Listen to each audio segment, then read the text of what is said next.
టీచర్లు mega DSC is equal to దగా DSC అని రోడ్డు ఎక్కారు. మెగా డిఎస్సి అంటే కనీసం 25,000, 30,000, 40,000 లేకపోతే 50,000 వీళ్ళు చూపించిన ఊపు ప్రకారం అనుకున్నారు. సరే, అందులో జగన్ గారు ఇచ్చిన 6,000 కలిపి 16,000 అన్నారు. ఇది కాకుండా 20 లక్షల ఉద్యోగాలు ఇస్తామని చెప్పారు అందరూ. లోకేష్ గారు కానీ, పవన్ కళ్యాణ్ గారు కానీ, చంద్రబాబు గారు కానీ, బీజేపీ వాళ్ళు కానీ 20 లక్షల ఉద్యోగాలు ఇచ్చేస్తామని చెప్పారు. 20 లక్షల ఉద్యోగాలు అంటే ఏంటో తెలుసా? సంవత్సరానికి 4 లక్షల ఉద్యోగాలు. అంటే మీరు జస్ట్ వర్క్ డేస్ తీసుకుంటే, Sundays, court holidays, public holidays, కోర్టుకి సంబంధం ఉండదులేండి, పబ్లిక్ హాలిడేస్ ఇవన్నీ తీసేస్తే సరే 352 వారాంతాలు సండేస్, ఇంకా ఓ 10 సెలవులు అటు ఇటు తీసేస్తే 300 రోజులు వేసుకుందాం. 300 రోజులు సంవత్సరానికి ఉంటే ప్రతిరోజు 1,333 ఉద్యోగాలు ఇస్తే తప్ప 5 ఏళ్లలో 20 లక్షల ఉద్యోగాలు ఇవ్వలేరు.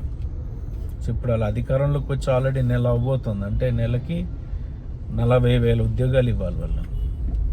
సో ఆల్రెడీ ఈ మెగా డిఎస్సిలో వీళ్ళు చెప్పిన ఉద్యోగాలు కాకుండా ఆల్రెడీ పెండింగ్ పడిపోయిన ఉద్యోగాలన్నీ 40,000 ఉద్యోగాలు. సో మరి ఉద్యోగాలు ఇవ్వలేని పక్షంలో 3,000 ఉద్యోగ భృతి అన్నారు.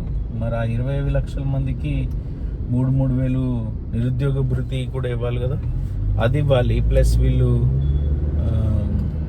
వాలంటీర్ల పేరుతో కనీసం 2,50,000 మందికి ఏదో నెలకి ఒక 5,000 ఇచ్చి వాళ్ళకి ఏదో గవర్నమెంట్ కార్యకలాపాలు ఎలా సాగుతాయి నాలెడ్జ్ వచ్చి, on the job, on field training వచ్చి, వాళ్ళ కాన్ఫిడెన్స్ పెంచి వాళ్ళు ఎక్కువ సమయం కూడా వెచ్చించక్కర్లా దానికి. నెలలో 3-4 రోజులు పెన్షన్ల పంపిణీ అని ఏదన్నా ఫీడ్బ్యాక్ తీసుకోవటానికో ఏదన్నా అలాంటి పని చేసి మిగతా టైంలో వాళ్ళు నెక్స్ట్ ఉద్యోగాలు ప్రిపేర్ అవ్వటం, వాళ్ళు కాంపిటేటివ్ ఎగ్జామ్స్ ప్రిపేర్ అవ్వటం, వీటన్నిటికీ అవకాశం ఇచ్చో నెలకు 5,000 ఇచ్చేవాళ్ళు. సో అవి కూడా లేవు ఇప్పుడు. సో మరి ఆల్రెడీ 40,000 ఉద్యోగాలు బాకీ పడ్డారు. ఎప్పుడు ఇస్తారు ఏంటి చూడాలి. మరి లెట్స్ వెయిట్. ఎందుకంటే వీళ్ళు జస్ట్ అధికారంలోకి రావడానికి అతి నీచంగా అబద్ధాలు చెప్పి అయితే వచ్చి ఉంటారని నేను అనుకోవట్లేదు. కొద్దిగా మనస్సాక్షి ఉంటుంది, నిజమే చెప్పుంటారు అనుకుంటున్నా. But let us see.